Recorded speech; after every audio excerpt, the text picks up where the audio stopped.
Truthful and Trustworthy. Welcome to the second chapter of the documentary on the life of the Prophet Muhammad, peace be upon him. The residents of Mecca used to fulfill their economic needs through two ways. One, trade, and the other through raising livestock, especially camels. The Prophet preferred making trade a source of livelihood. The merchant Qais bin Zayd used to entrust his trade goods to the Prophet so that he may take them to other cities to sell. There was never any disagreement in the accounting. Whenever you set out on a journey for the sale of trade goods, the other merchants of Mecca used to wish that the Prophet would take their trade goods too. Among these merchants, a lady, Hazret Khadija, sent a message to the Prophet that if he wishes, he could set out on a journey along with her trade caravan. The Prophet, peace be upon him, accepted this offer with the advice of his uncle. Hazret Khadija's husband had passed away. Due to her family nobility, respect and honor, and high character, the big chiefs and leaders of Mecca were desirous of marrying her. The collective noble qualities of the Holy Prophet's, peace and blessings be upon him, character immensely impressed Hazret Khadija radiallahu ta'ala anha. She sent a marriage proposal through her friend Nafisa binte Munabi. Banu Hashim and the chiefs of Mecca participated in the nikah, marriage ceremony. The Prophet, peace be upon him, paid 500 dirhams to Hazret Khadija radiallahu ta'ala anha as haq meher, dower.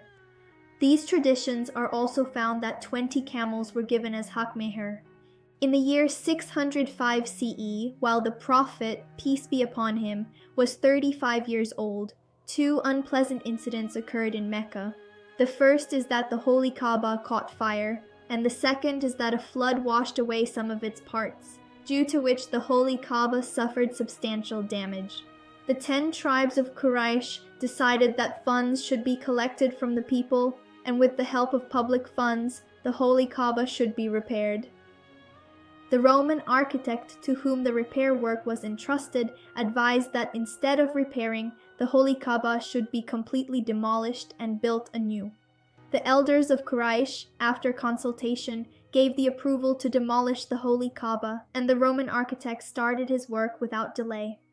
All the tribes enthusiastically took part in the construction of the Kaaba, but when the stage of the installation of the Hazret, black stone, arrived, a severe disagreement occurred among the 10 tribes of Quraysh, because it was the desire of every tribe that the honor of placing the Hazret in the Holy Kaaba should be achieved only by them. The Prophet, peace be upon him, brought out this solution to this dispute, that having ordered a sheet, he placed the Hazret on this sheet, and the leading people of Quraysh caught this sheet from all 4 sides, lifted it, and took it to the wall of the Holy Kaaba. The Prophet, peace be upon him, himself also held one corner of the sheet in his hand, and with the help of the other people of Quraysh, reached the Hazret to the wall of the Holy Kaaba and installed it. Don't forget to like, subscribe, and hit the bell icon to get notifications. See you next time. Allah Hafiz.